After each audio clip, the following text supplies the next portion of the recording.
I was just raving about the weather here in Grahamstown, and as I glance outside, it looks like it's gone a little bit cloudy, but apparently it's going to be quite a nice warm day for the National Arts Festival, as one would say over 500 different productions are going to be taking place at this year's festival. And I can tell you, it's a hive of activity. It's such a hive of activity that to get accommodation is a difficult thing, and that's fantastic for this town. It really, really is. A town that we highlighted on our election roadshow as one that desperately needs to get a lot when it comes to inflow of money and tourists and you name it, just to try and get employment into the area. So I'm really, really happy that the Grahamstown Festival bringing in all of this just for these couple of days, and let's hope it's all worthwhile for them. It certainly is something you need to bargain on. You really, really do.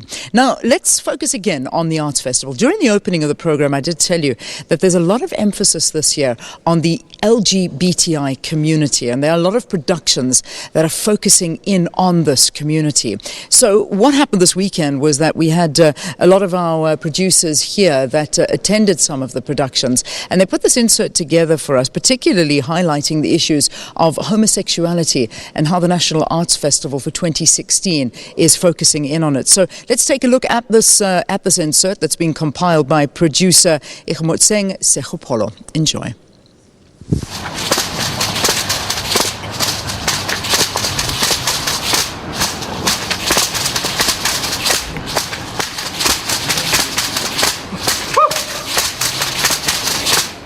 AfriQueer is a production that's come out of a project called Drama for Life Africa.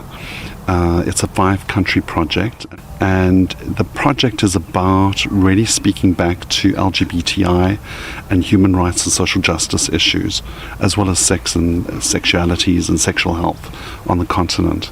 The performers and there are facilitators who work with us as well. Many of them are graduates of Drama for Life from Wits University, and they're all based in their own countries and doing groundbreaking community-based work, health work, education work, but also performance work.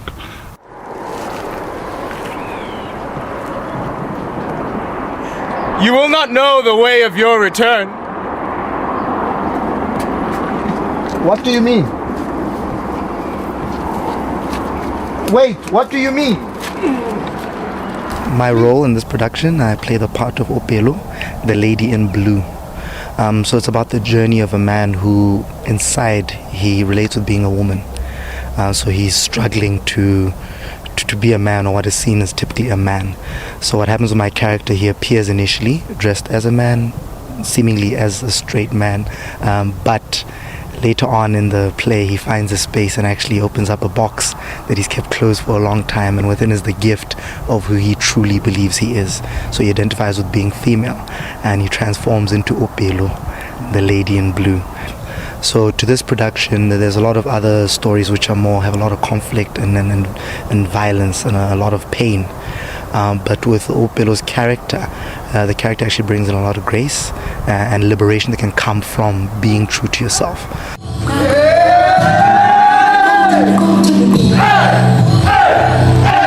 The piece is looking at issues of maleness, blackness, and masculinities in South Africa, as both performed by females and males.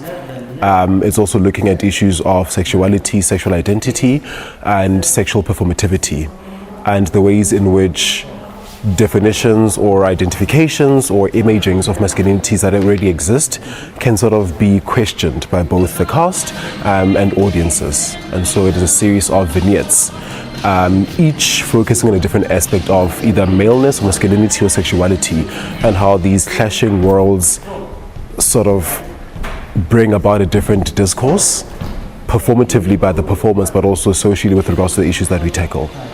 From what I've seen from the program, there are a few performances dealing with black queerness, particularly in Africa. And so I think, although it is not widely represented, the gay community, or the queer community, let me rather use that word, there is a voice, but it can never be enough. I don't think there's ever enough exposure or sort of discourse around queer issues, particularly in South Africa. As a theatre maker, I'm not looking to create comfortable work for audiences or to create beautiful work where they see it and they're like, oh, that was such a beautiful piece, and a round of applause. If they leave this venue and they continue the conversation outside and ask more questions about how the piece was framed or why it is that it was framed the way it was, I'd be happy. But furthermore, I think if they start engaging more with issues of blackness and queerness and masculinities in South Africa, and how to sort of go about challenging those and questioning them in order to deconstruct how they've been framed, I'd be quite happy. Hey, when I